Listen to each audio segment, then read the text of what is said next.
Chers collègues, du 1er au 8 décembre, vous allez pouvoir voter pour savoir quels syndicats vous représenteront sur les 4 prochaines années. C'est un vote très important. Il détermine quelles organisations siègent dans les instances nationales et locales, qui est reçu par le ministère et ses services, qui peut poser des préavis de grève. Lors des scrutins précédents, vous avez fait confiance au SNALC et, grâce à vous, nous sommes actuellement l'une des 6 organisations officiellement représentatives. Le SNALC est un syndicat indépendant qui n'appartient à aucune grande confédération, qui ne reçoit d'ordre de personne.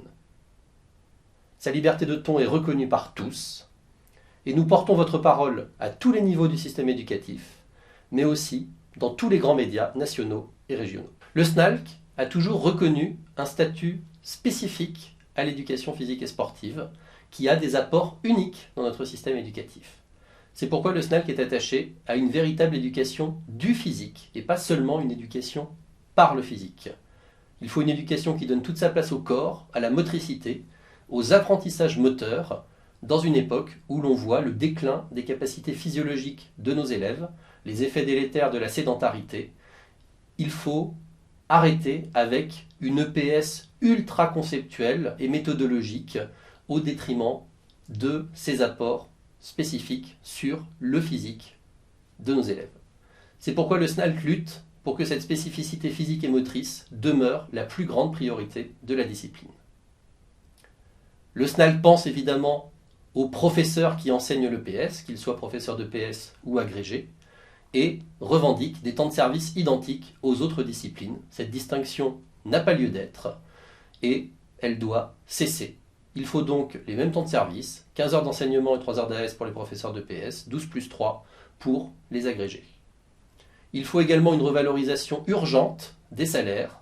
Les enseignants de PS sont moins bien rémunérés de 20% que leurs collègues certifiés ou agrégés. Si on ne revoit pas les temps de service à la baisse, le SNALC demande de toute façon une hausse de la grille indiciaire qui vise à établir l'égalité des traitements. Le SNALC s'oppose aux abus du sport scolaire et de l'UNSS.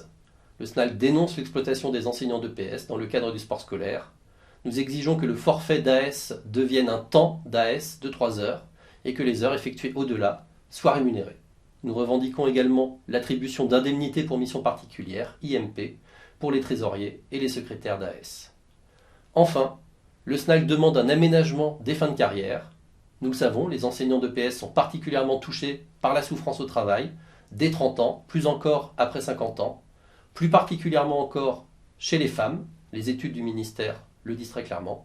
Le SNALC porte des solutions urgentes d'aménagement de fin de carrière et milite pour que cette pénibilité soit reconnue dans les conditions de départ à la retraite. C'est pourquoi, du 1er au 8 décembre, nous espérons que vous renforcerez la représentativité du SNALC par votre vote. Ainsi, nous pourrons continuer à porter votre parole et nous serons comme toujours disponibles, à l'écoute, réactifs, avec une seule idée en tête, que les personnels de l'éducation nationale bénéficient, enfin, d'un meilleur traitement.